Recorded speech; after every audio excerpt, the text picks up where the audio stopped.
Hi everyone, welcome back to my channel. If you are new here, welcome to my channel. Today I am going to be talking about Teen Mom and the latest updates within the last few days within the Teen Mom universe.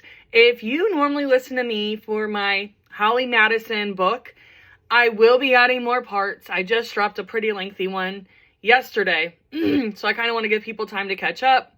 And then I will release some more later on this week, I promise. But I can't access my TikTok on my phone. On my Amazon tablet that I have been using, this old ass thing, I can no longer do anything on my TikTok account. I can barely load videos just to watch them. I'm able to check my messages. I'm able to check my comments. But I cannot put any new content on TikTok whatsoever, and I'm really frustrated because that's where I typically release all of my Teen Mom updates or my opinions or whatever you want to call them. But since I can't do that, we're gonna just have to roll on with it. We're gonna talk about some of the latest happenings in Teen Mom, so stick around. So let's start with Delusional, or Janelle Evans, as some of you may know her. I call her Delusional. If you're not familiar with my nickname, it's because she lives in delusion and denial, so it's very fitting for her. That is what I call her. I also call her whatever he is at this point, soon to be ex, I don't know. David, I call him Swamp Ass. And then her latest boyfriend, Daniel Miranda, who goes by August. I don't call him that. Call him Daniel. So now that everybody's up to speed, let's actually get into it. So I recently talked about how Delusional and August. So Daniel and Delusional went out to celebrate his birthday back a week or two ago. And when he was there at the birthday get together with her, his true girlfriend showed up. And from what my sources say, shit popped off between Delusional and the girlfriend. Not Delusional and Daniel. So they break up. Delusional has made all these dumbass posts. Like one where she has showing Daniel leaving in the car that she supposedly got for him on top of that. And then she made this post where she tried to make the same facial expression that Daniel does and was basically who am I trying to be? But then is now trying to gain sympathy. I swear, this girl is all over the place because she is claiming that he cheated on her and he put his hands on her. But meanwhile, Daniel went and filed charges against Delusional and shared the receipt of him having a protection order against her because she's the one that apparently put her hands on him. My opinion is that her and the ex-girlfriend got into it. That's how she ended up with her black eye or whatever. And she wants attention for it. So she's claiming that it was actually Daniel that put his hands on her, when really I think it was an altercation between her and the girlfriend. And we all know that she is not a stranger to a girl fight. Just go on YouTube and you can look it on up between her and that girl Brittany over Kifa. But anyway, so now Delusional is trying to rewrite history of her and Daniel, and she's made a whole YouTube vlog. If you're interested in hearing her bullshit lies, go ahead and tune into that. I don't believe a word that she says. And supposedly, even though she's no longer in North Carolina and she moved to Las Vegas to be with Daniel, she's claiming now that she's planning to stay in Las Vegas. I don't believe that. I think that she just doesn't want to be proven that she made the wrong choice. I think that she'll end up going back to North Carolina, but she has to play it off like she truly wants to be in Las Vegas when really doubtful. Other than the fact that there's a lot more things legal there than there is in North Carolina that she likes to dabble into. So maybe she will stay just for those benefits. But anyhow, what I also find interesting is how she's in a hotel room recording this vlog. She's not at home with her kids. Her kids are probably at home with somebody that she met 5 minutes ago, or she might not have even met him. She might have just found him on an app and was like, hey, here's the address. Go watch my kids and I'll Venmo you some money. But she's in a hotel room making this whole lengthy ass video and doing all these things to garner some sympathy and to get some attention, when really you're the problem, Delusional. It's you. And we don't really feel sorry for you, we as in me, because you're the one that continues to choose these losers, as your mom would say, to be with. And then you always want to make it seem like the other person is the issue, when I think it may be you at this point. I'm pretty sure it's her. She's the common denominator in all of it.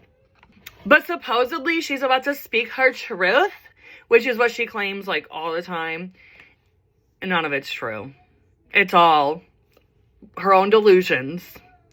And she wants to try to manipulate everybody into believing her and to make everybody believe that she just keeps on having such bad luck. It's not like she's orchestrating her bad luck behind the scenes for everybody. No. She just can't seem to catch a break. And moving on from her, because I'm already tired of talking about her. So if you don't follow me on TikTok, you may not know some of my feelings about Caitlyn and Tyler. But essentially, I feel that they need to let Carly live in peace and to stop harassing her publicly. Them going online to different outlets, saying things like they wish they would have picked different parents, rather than saying like, hey, we regret placing her for adoption, we wish she was with us. They say that they would never change that. To this day, they would never change that, but they would still choose different parents for Carly, which is just insult to injury, because you already chose not to raise this child. That was your biological child. But then for her to be in a stable home environment and have loving parents, to then go publicly and say, well, I would have chose different parents for her. All because you're not getting your way, when you were the ones that crossed the boundaries. Like, I don't know if y'all watch Friends, but the boundary line to them is a dot. It is a dot to them. And I think that they are so much more fixated on Carly than what they are of the children in their home. And the trauma dumping they're doing to those children, that is causing even more issues. Because you're literally going to those kids, mainly Nova, trauma dumping on her to where she is now taking over your emotions and projecting those out, and it's all a mess.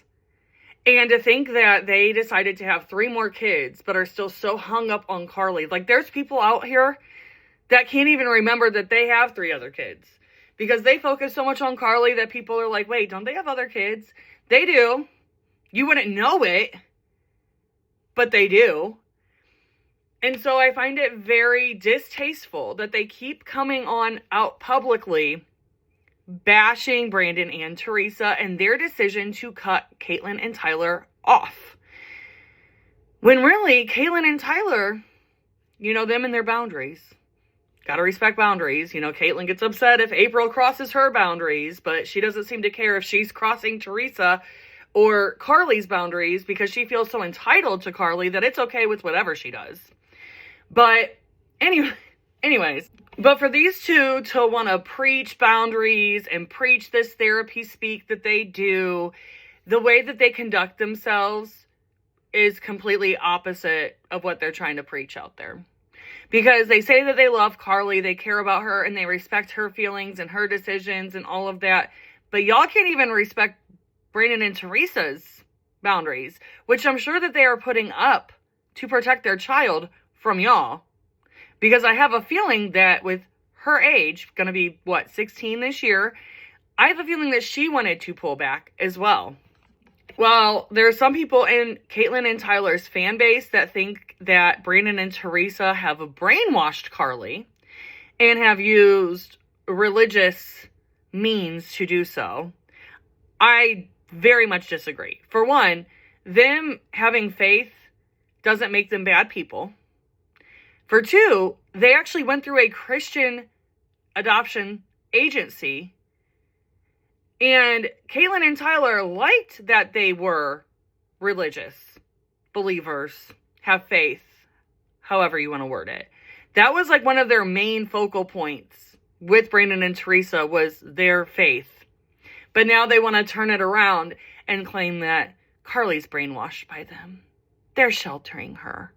Well, I'm sorry, Caitlyn and Tyler, but if the child I adopted had her birth parents all over the internet with spicy content from fans only, and knowing that the birth mother is essentially pimping out the birth father, yeah, I'd have a issue with that.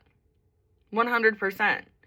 Not only that, but Carly's name is tattooed on Tyler's stomach. So in all of his little spicy content, her name is just right there. And there's people that are like, you're such a prude for feeling that way. They're adults. They should be able to express themselves. Well, once you start to have children, and once you realize how the internet works, like, once you put it on there, it's there forever. It's your duty as a parent to be responsible of what you're putting out online, especially with their platform and how they have a whole huge fan base, which is full of unhinged people who are in delusion and denial as much as what Caitlyn and Tyler are. It's honestly pathetic to see that, like, me using common sense is an issue to these people. Me using common sense by saying, Caitlyn decided to blow up Teresa's phone all summer when they asked for a break, and they could have been asking for a break because that's what Carly wanted. I feel like Caitlyn and Tyler just can't get their mind around the fact that this is exactly be what Carly wanted. They want to believe that it's not. They want to believe that she secretly wants to be with them. And, they'll bring up, well, she wanted us to stay the night and have like a sleepover, blah, blah, blah. For her, yes, she knows that those are her birth parents, but they don't raise her. They're almost like a distant aunt and uncle that you see every now and again. And like their kids are like cousins that you see every now and again. And Caitlyn and Tyler will just full chest tell you that's not the case. No, she really just wants to be with us. And Brandon and Teresa are just so threatened by it. And they feel so insecure about it. Okay, if that's what helps you sleep at night, go ahead and say that. But from what I have seen of Brandon and Teresa, they seem pretty well balanced. They don't seem mentally or emotionally off like Caitlyn and Tyler are. And even when there have been on camera conversations between Caitlyn, Tyler, Brandon, and Teresa, you can just see that Caitlyn and Tyler just don't get it. Like, Brandon and Teresa are talking about reality, and they're like out in outer space. I don't know what the hell they're doing, but they still are not grasping that they placed a child for adoption. This was not a kinship, a temporary custody situation. This was a full-on adoption. And interesting enough, Tyler was the one that pushed Caitlyn into choosing adoption. But now he's the one that wants to be like, children should be with their birth mother. It's really good for them in their development to know their birth mother. You shouldn't take a baby away from a birth mother. Tyler, you literally forced the mother of your child to place the child for adoption. You did. And you knew that Caitlyn felt really insecure and she was struggling.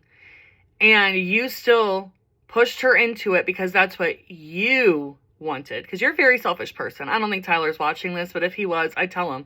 He's very selfish and he doesn't like authority. I'm pretty sure he has ODD. And then with Caitlyn, she's very insecure and very codependent on Tyler. And it's very sad to see things go on between them that she probably really isn't deep down okay with. She just doesn't want to lose him. Period. And now it's like they've come together to just try to totally tear apart Brandon and Teresa. And at this point, it's almost like they need to have like a cease and desist. They need something more to keep these two from talking. All they're doing is just running their mouth and they're digging their own grave, really. Because this is not helpful for Carly. For them to constantly talk about the two who are raising her. And then they're like really trying to convince everybody of what Carly wants. But in my opinion, what Carly wants is exactly a reflection of what her parents are doing. word on the curb is that she's seen what's on social media that Caitlyn and Tyler have put out there. Whether she's seen it firsthand because she has a social media account, whether she's hearing it from her friends, whatever the case is, she knows what's going on. She knows what's being said, and she is uncomfortable. That's what the sources say. Carly is uncomfortable. Brandon and Teresa are doing what she is wanting to be done. But they're not going to throw Carly under the bus to Caitlyn and Tyler. Because Caitlyn and Tyler will come on the internet unhinged talking about Carly, they'll talk shit about her. She's just brainwashed. She doesn't know. She doesn't realize this. She doesn't realize that. It's just because she was told that anything they can to try to justify their own actions when their actions are not justifiable. Period. So as much as they want to go on their little podcast and talk shit, go on live and talk shit, at the end of the day, you're only hurting Carly. You think that what you're doing is good and is a way to communicate with her still. It's not. It's not. And I have gone through an adoption myself. I was a kid that chose to be adopted by my dad. So I had to go to, they had to do the whole process of letting my biological dad know and his family, because they could contest it. They didn't, but they could have. I had to go down to the state capitol courthouse, and I had to tell a judge that I wanted to be adopted, and I was only 8 at this point. So Carly being 16, I know that her feelings matter in the court of law, that her voice would matter in the court of law. If they were going to take my word at 8 years old for an adoption, like that was part of the whole thing. They didn't do it just to be cute and be like, oh, well, how do you feel, Tiffany? No, that is part of the whole process. So if they're going to give an 8-year-old a chance to speak up, I know that a 16-year-old definitely is going to get a chance to speak up as well. And I know that I pissed Caitlyn off before, because if you're not on my TikTok, you might have missed it all, but she was commenting on my stuff and I was commenting back.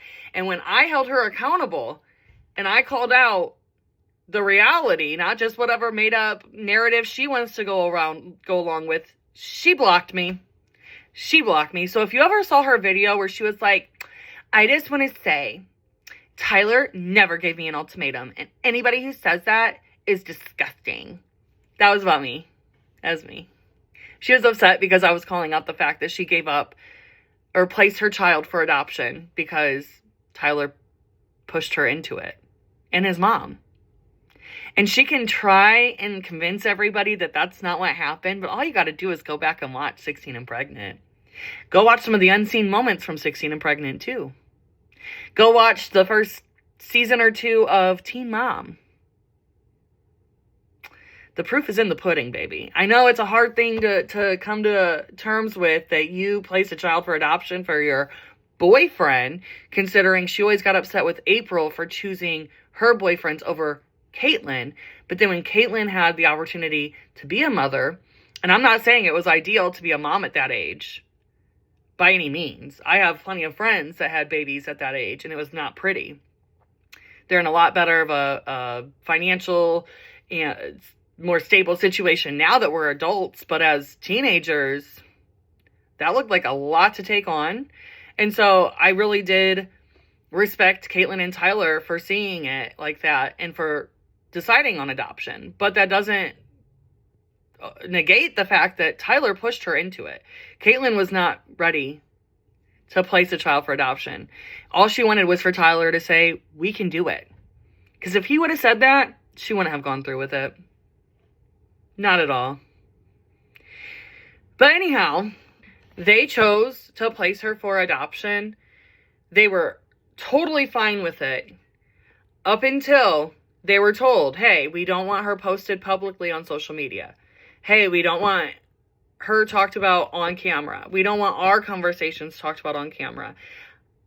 I think that they were very clear with what their boundaries were, as in Brandon and Teresa. Because although they did decide to do 16 and Pregnant, which was supposed to be a one-off thing, it was just supposed to be a one-time situation. They were uncomfortable with being on camera, but they did agree to it. And then after everything with the adoption took place, after 16 and Pregnant wrapped up, before Teen Mom started, Brandon and Teresa did do a magazine with Carly, an adoption magazine.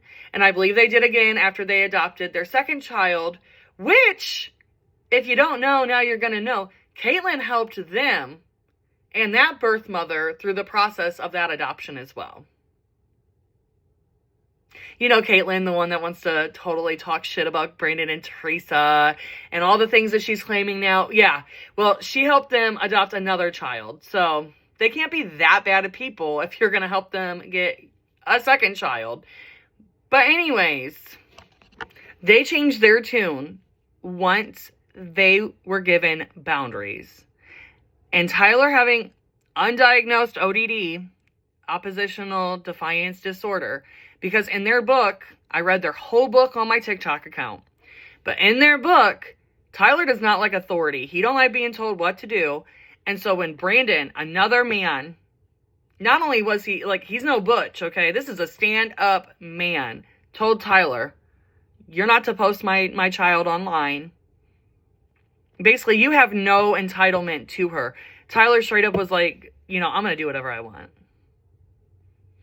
And so they have brought themselves to this situation because had they not crossed those boundaries, I bet that they would still be able to have the visitations with Carly.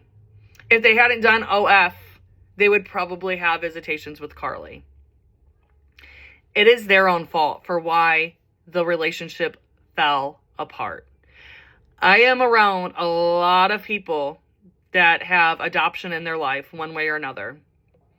And I know of open adoptions to where the child will spend the week with their adopted parents, and then every other weekend will go stay with their birth family. There is a situation of that, I know. There's another one where they stay in touch all the time. Recently, the birth mother moved to another state, but they still keep in contact regularly. It's a relationship like anything else. It's about respecting the other people, acknowledging that you place that child for adoption and that you are no longer the parents. That's one of the main things that Caitlyn and Tyler just cannot seem to do. They are still like, we're mom and dad to Carly. You're not. You're not. And you weren't the moment that you placed that child in their hands. And the reason why they had to do it in the parking lot is because April was not okay with the adoption. And you guys can say all you want about April. She's an addict. She's an alcoholic. She's this. She's that. She's a piece of shit. Cool. But at the end of the day, April wasn't wrong. And April's feelings of being hurt are valid. Having Caitlyn go to her and say, yes, I'm planning to keep this child. You know, I'm going to need stuff, blah, blah, blah. April went out and did the damn thing and got supplies for the baby. And then Caitlyn was with Tyler and was like, no, we're going to do adoption. And was secretly like going through all of the prospective parents over at Kim's house with Tyler and didn't let her mom be a part of any of it. And again, people have said to me, well, she was just not trying to upset April and she didn't want the lash of April and blah, blah, blah. Well, you were going to get it no matter what. I mean, giving birth to the child the day in the hospital and April coming in with a present because you have told her that you are planning to keep the child, all to then turn around and have Kim go over to April like, oh, hey, are you going to sign those papers? Or not Kim, Dawn. Sorry, Dawn is the one that cornered April at the hospital and was like, wait, I'm saying it all wrong. Dawn came in the room where Caitlyn and Tyler had Carly and April was in there too. April dipped out because Dawn was asking the nurse like, hey, can you keep an eye on Carly or whatever while we do all this paperwork? And April was like, I'm out, and like slipped out the door with her son Nicholas. And by the way, y'all can say what you want about Nicholas, but he was in all of it, and I feel like he knows a lot more than all of us do. And so when he has come out to call out Caitlyn and Tyler, I don't think that he's exactly completely wrong with some of the stuff he is saying. I just think that so many people have Caitlyn and Tyler on a pedestal that they don't want to believe any of the stuff that comes out about them. But anyways, well then April gets into an elevator. Caitlyn's in there trying to talk to her, and Dawn just like beelines in there for it and was like, hey, we need these papers signed, yada yada. And April was like, you guys did everything without me. Guess you can figure it out now. And once they get into like a waiting area, Caitlyn is behind April, like just having an attitude of a teenager. And of course she looks exhausted because she did just give birth. I'm not gonna overlook that. But Dawn was basically saying to April, like, hey, this is what the kids are going to do today. This is the process. This is the steps. How are you feeling? And April was like, well, I'm confused because Caitlyn said that we were keeping the baby. I just bought all this stuff. She was like, and I'm pretty sure the only reason why she is placing Carly for adoption is because of Tyler.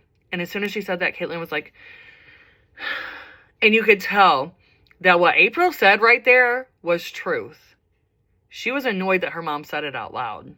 But her mom already knew that Tyler was the one pushing her in for the adoption.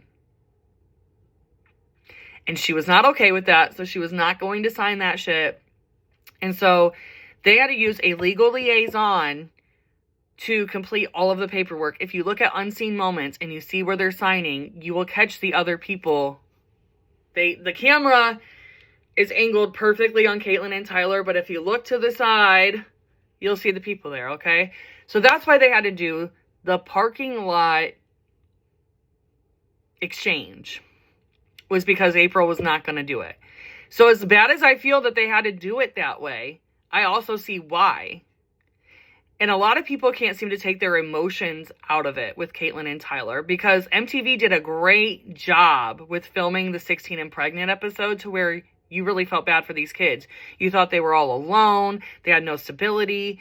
And as I have actually looked into the life of Caitlyn and Tyler, I find that a lot of it has just been for the show scripted. And there's a lot of things that they have left out of their story because they don't want to paint them in a bad light. They already had in their mind what their role was going to be on the show. And so they would make sure that they would get that type of footage to fit with their narrative. Caitlyn and Tyler were smoking cigarettes and stuff back when Teen Mom was first filming. But the camera strategically kept out the parts of them smoking. Same with Leah Messer. Apparently Maisie Bookout smokes. Like, they will do what they can to create whatever image of these people that they want. And until you can actually go and do your own research into it and not get your heart caught up in it, you will never find the truth. And so I know I upset a lot of people with my opinions on Caitlyn and Tyler, but it's because I am looking at it from a level head. I'm not using my emotions with my opinions of them. I'm seeing it as it is, and I'm calling it as it is. And I'm just really tired of their narrative and their boo-hooing over a whole choice that they made confidently at that. They could have even tried to, within 30 days, they actually could have contested the adoption within 30 days. So they had the first 30 days to decide if that's what they really wanted. They decided to go through with it. So I'm going to assume that they really wanted it.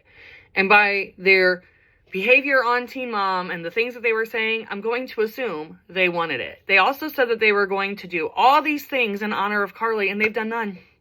Sit around and talked about her and bitched and moaned about the ways that they aren't getting their way.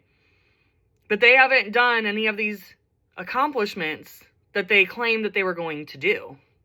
And out of all of them on there, I thought that they were going to hustle hard together.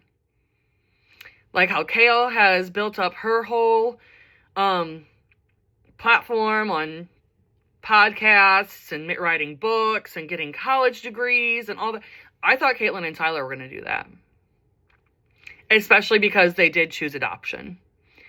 But they've Farrah Abraham's put in more work than they have, okay? Like, they've done nothing. They're basically like Amber.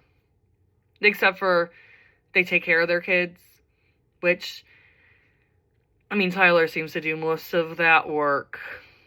But that's a different story for a different day. We're not going to get into that because then people will really feel like I'm very judgmental. But they've done nothing that they've said that they were going to do. They've not followed or respected any of the boundaries that Brayden and Teresa have. And I feel like they're really simple. If it were me, I wouldn't want to risk losing a relationship with the child all because I want to have entitlement and talk about the child publicly when I've been asked not to, post pictures when I've been asked not to. Like, it's so simple for them to just keep it private. That doesn't mean that you're not thinking about her or that you don't love her or care about her by not constantly talking about her. If anything, it's giving her room to have some peace and to grow. But with how much they've fixated on it, like, they've never given Carly any peace. Maybe in the early years, but as she's gotten older, I feel like she does not know peace because of how much they constantly bring her up publicly. And at this point, with them being blocked and the adoption being closed and they're still running their mouth, I don't know if anything's going to occur to them. As in, like, maybe this isn't a good choice to do. Maybe we shouldn't keep talking. I don't think that those thoughts are even crossing their mind. Because to them, throwing a temper tantrum publicly is showing the child how much they love her. But anyways, I'm going to wrap this up because I feel like I've just gone on and on and on and on and on. And I don't think that anybody wants to keep hearing me go on and on and on. But I will be back sometime soon with more of Holly Madison's book. And I'm sure I'll be back with some more Teen Mom updates because that universe just, it's endless. It just keeps going and going. There's content for days with these people, okay? So I'm sure I will be back with more thoughts.